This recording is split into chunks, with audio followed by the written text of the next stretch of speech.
Hello, all. Today we are going to be making a project inspired by the TikTok artist Jess Makes It Weird, aka a woman named Jess D. And we're going to start off by gathering our materials. First, we need to have a variety of brushes. I am using flats and rounds today. Then we need a number 2 pencil. After that, we need a light colored pencil. I am using a light peach Prismacolor today for my marks. Then we need a 2.5-inch piece of manila folder, which for y'all should have already been cut and measured just like mine. Next, we need a measuring tape or a ruler. Now rulers would work a lot better for this purpose, but either is fine. And then we need a 14 by 8-inch slab of cardboard, and you can see here that I'm double checking my measurements to make sure everything works out right. And then we have our 2 paint colors of complementary or split complementary, and lastly, our scissors.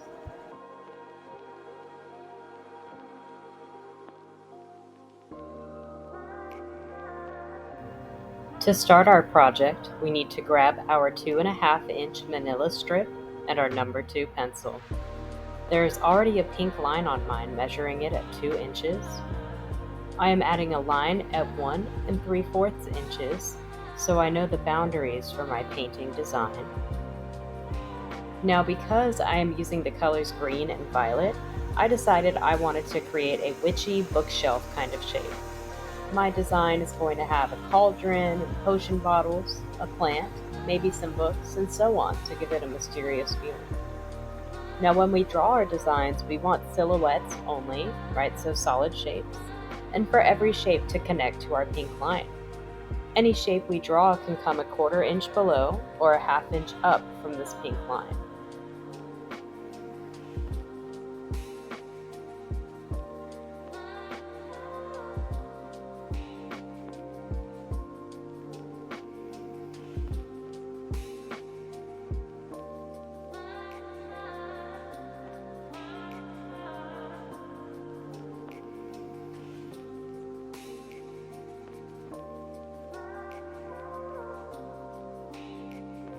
I'm speeding up my drawing process here because after I finish my drawing, you're going to see I'm beginning to cut out my shape. Now I am using big scissors for this, but X-Acto knives or smaller scissors will give you much more precise cuts than I could easily get with these clunky ones.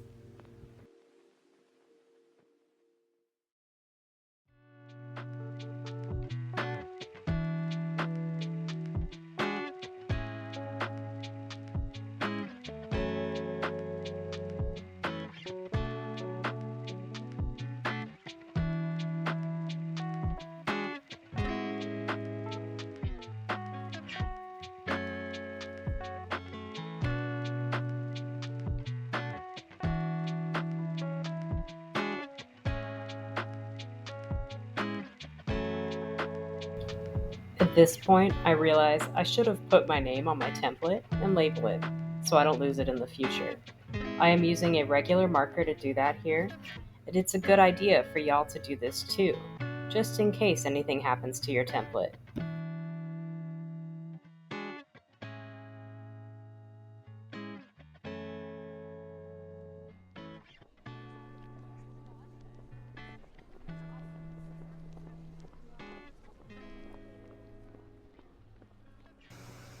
For my next step, I am putting my template aside, grabbing my cardboard, which remember is 8 inches by 14 inches, and my light peach colored Prismacolor, as well as my measuring tape. Now, if you're using a ruler, you won't have to be as careful as I am with laying it out flat, but once my measuring tape is laid out flat, I go ahead and mark it off at every 2 inches from the center. So you'll see me going from 14 to 12, from 12 to 10, from 10 to 8, from 8 to 6, from 6 to 4, and finally from 4 to 2.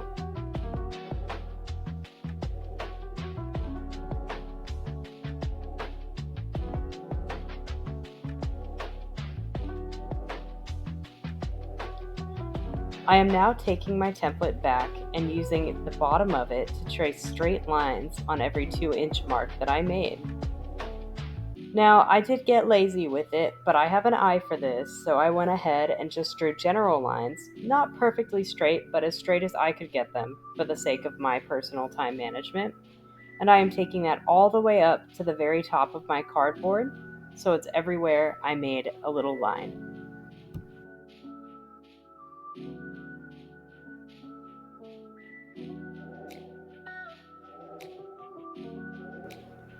Next up, I get my light peach Prismacolor back out, and I grab my template again. As you can tell, I am beginning to line up my template with the bottom of my cardboard, making sure to center it just right. I begin tracing now, and you want to make sure you hold your template as steady as possible when you start tracing. Now, your tracing may not be perfect, especially if you put down too much pressure and it dips into your cardboard, but the idea is that you can repeat this shape over and over again, with this being your very first layer of paint.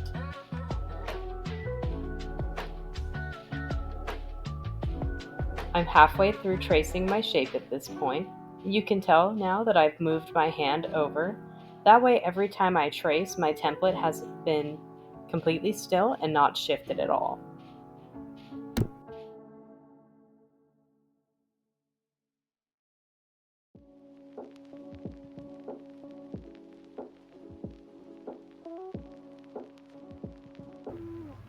Make sure to sharpen your pencil as many times as you need, because keeping a sharp pencil means tracing your template will be a lot easier, and it will look better because it will be closer to the actual shape you created.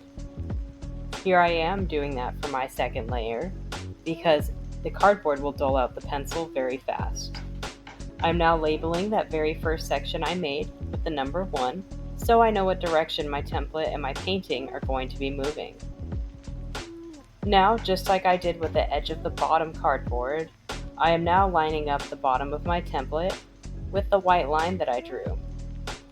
And now I am beginning to trace my next layer on.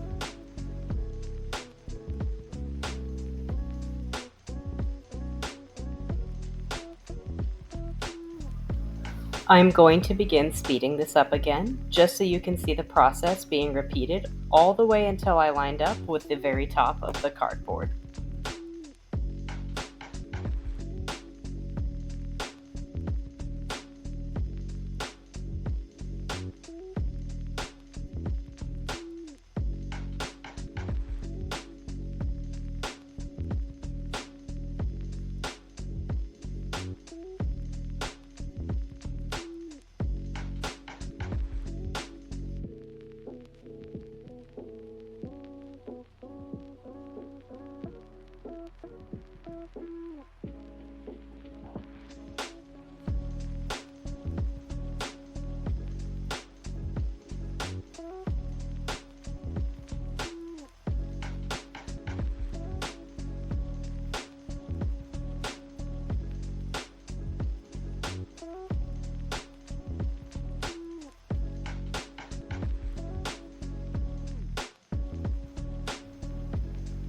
Besides taking the template and tracing them along each white line, I am actually moving the template down and lining up the pink line on my manila slip with the very bottom edge of the cardboard.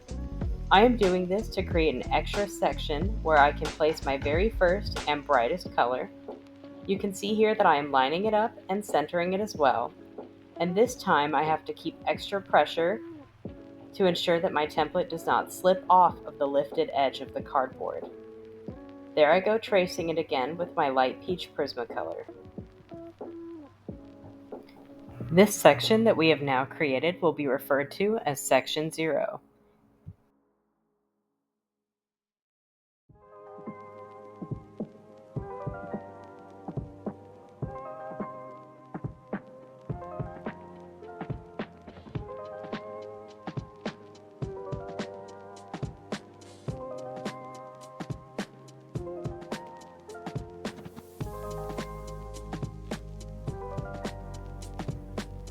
I finally have my template all traced out, and I have sections labeled 0 through number 7.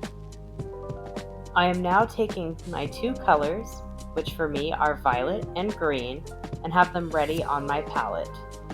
For section 0, we are starting with our very lightest value, and the green hue is slightly lighter than the violet hue, so I will be using that first. I am turning the cardboard to ensure that I can have better dexterity when brushing in these meticulous shapes, and I am just laying down my very first layer, making sure to fill all space between section 0 and the very bottom of the cardboard.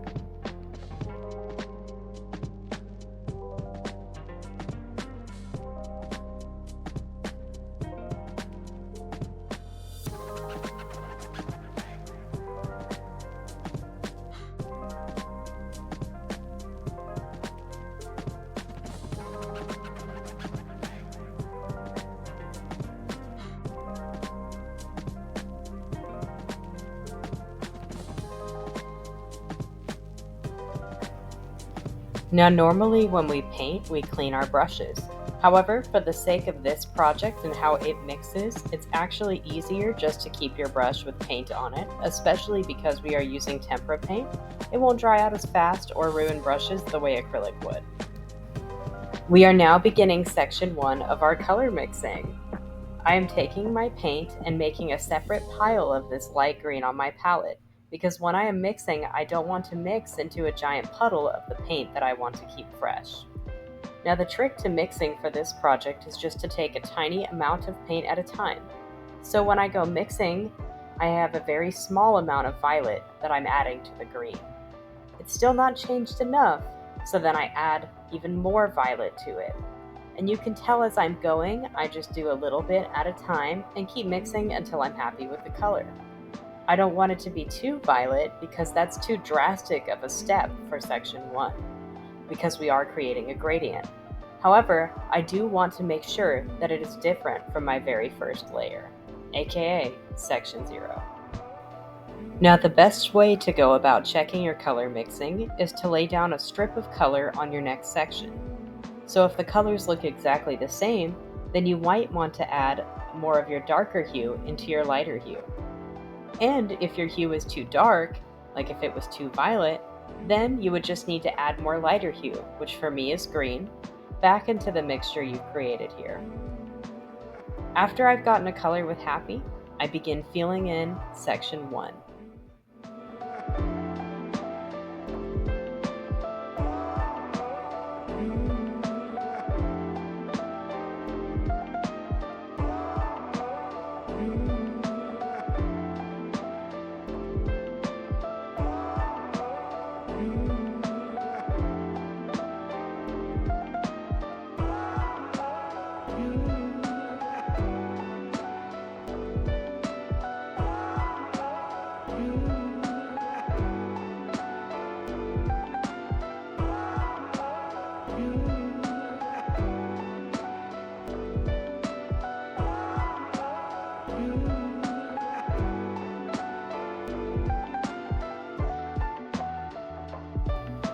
Please notice here how I'm switching between using a small round brush and a medium-sized flat brush.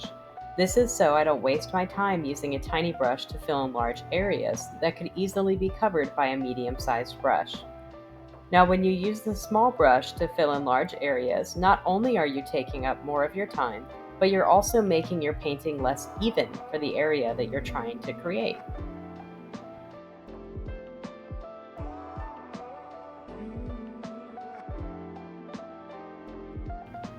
I am now mixing slightly more violet into the section of color that I've already mixed up for section 1. This way I can start off my gradient on section 2 with a darker value than section 1. To paint this, I am going to repeat the exact same process of terms and filling in the shapes with small brush and using a flat medium brush for the larger areas. And don't worry if you make a mistake when tracing and filling in your shape with your new color. It's okay because when applying the next section's color, you can fix it since they'll be different and layering.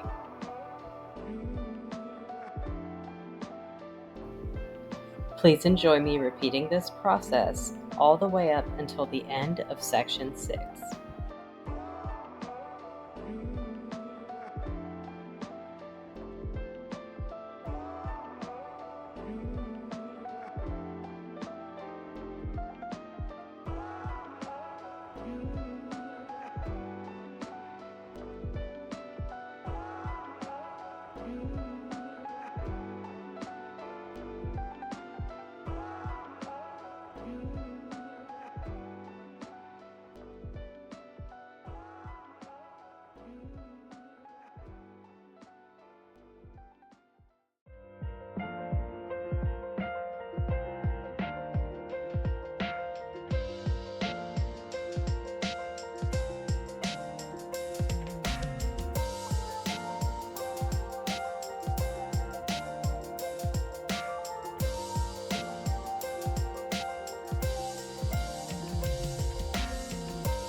Now for section 7, which is our very last section left on our cardboard, we actually need to wash our brushes.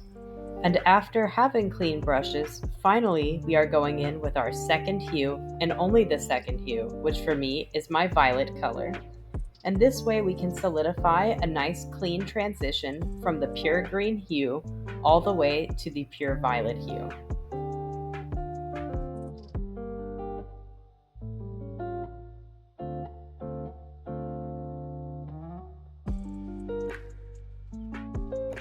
And finally, here we have it.